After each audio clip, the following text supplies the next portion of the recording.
Tell me about your number Uh, six. yep. Six for me. And I don't know, maybe I went low on this one again, or maybe I went high. We'll find out on your reaction.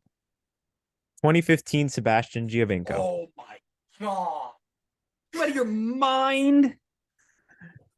22 goals, 16 assists, and 33 appearances. But the team was not great that year. It They, wasn't, I know.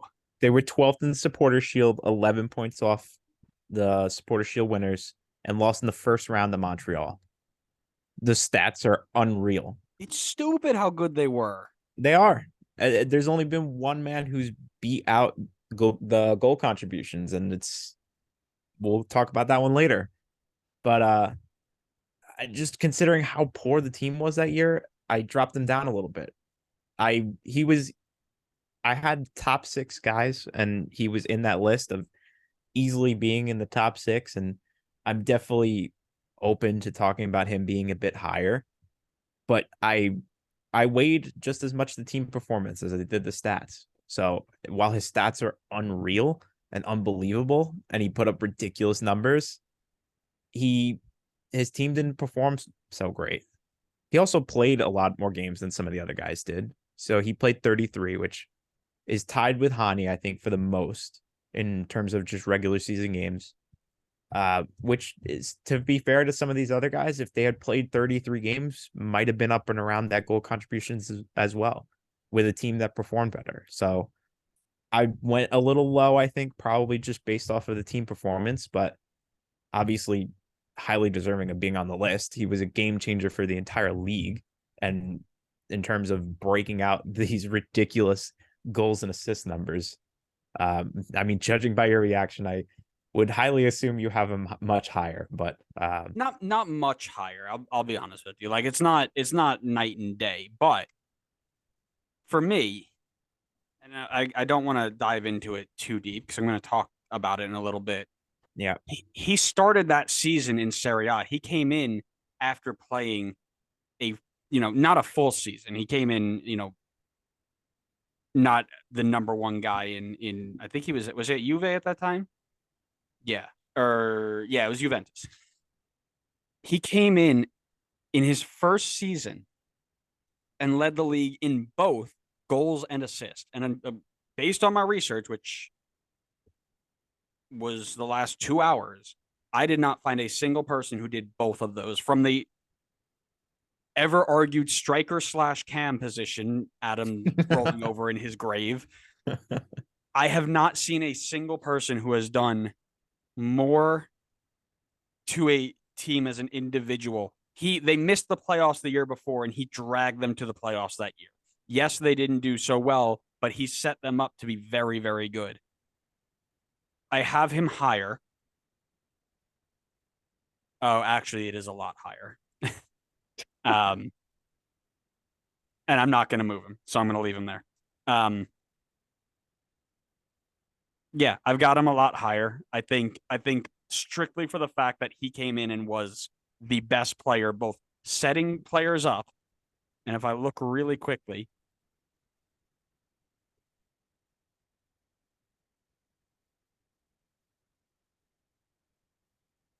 the players he was setting up in 2015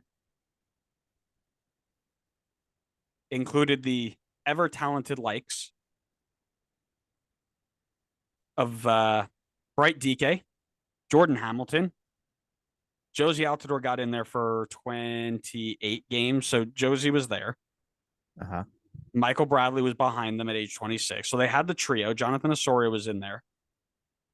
But the strike pair that they had, Hercules Gomez, age 32, Bright DK for 4 games, Luke Moore for 28 games. Sorry, 17 games. He made 17 appearances, Luke Moore. Robbie Finley made 26 appearances, scored 2 goals. Like he was setting people up who had no business being in that team. So the goals he can do on his own. He's a great free kick taker. But the fact that he was setting up more than just Josie Altidore and Michael Bradley for goals is impressive. Like a lot of this core is the core that won them the treble. Correct. It's Justin Morrow, Jonathan Osorio, Michael Bradley, Josie Altidore, and Right, these but guys played. It's not like they were bench guys at the time. correct. And I'm not saying that he didn't play in a bad team, but what I'm saying is the way the goals were spread out between the one here, two there. I wish I don't know if there is. I feel I would like to look in to see if I could look at how many of his assists, like who they went to. I'm sure it's somewhere. Transfermarkt is pretty good at that. But man, the impact that he made, I think, was greater than a sixth best season of all time.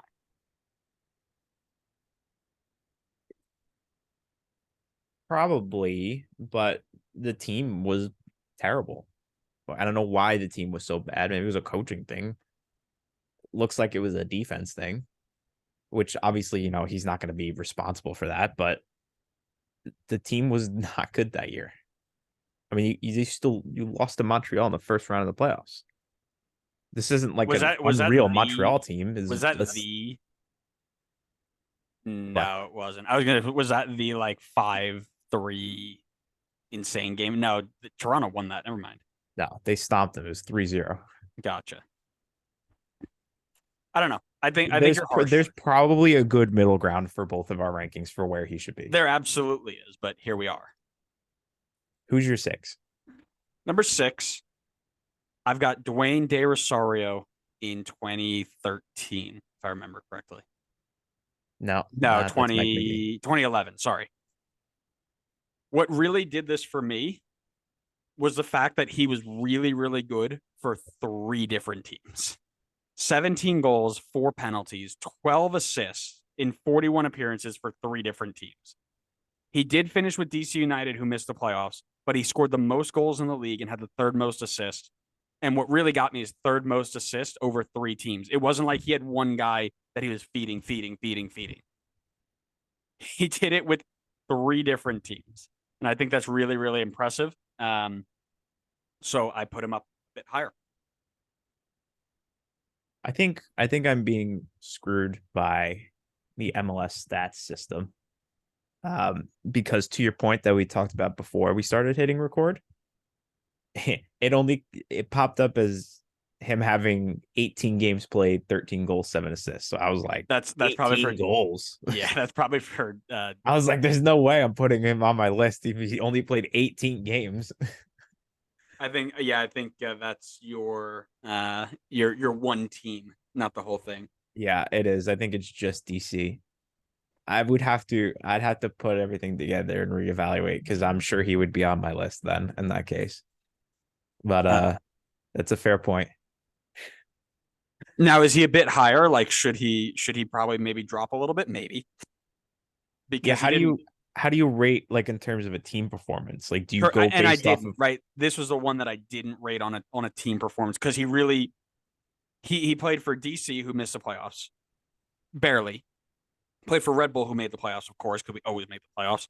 And he played with Toronto, who won the Canadian Championship. So, how much did he really impact all that? You can't really gauge it, but to have 12 assists, to lead the league or be 3rd most assists over 3 teams and lead the league in goals, that's just the sign of a pure baller. So he was on 3 different teams that season. He started with Toronto. We traded for him to the Red Bulls, and then we traded him to DC for Dax McCarty. I want to see if I can find his stats, like his full stats on FBref real quick. Have it up, pulling it up. If it wants to work. It's so weird. He's still coming up as only his DC stuff. Why does everybody split it? This is so annoying. You know who doesn't? Wikipedia, and Wikipedia never lies. That's true. I'll do this off air. I'll figure it out.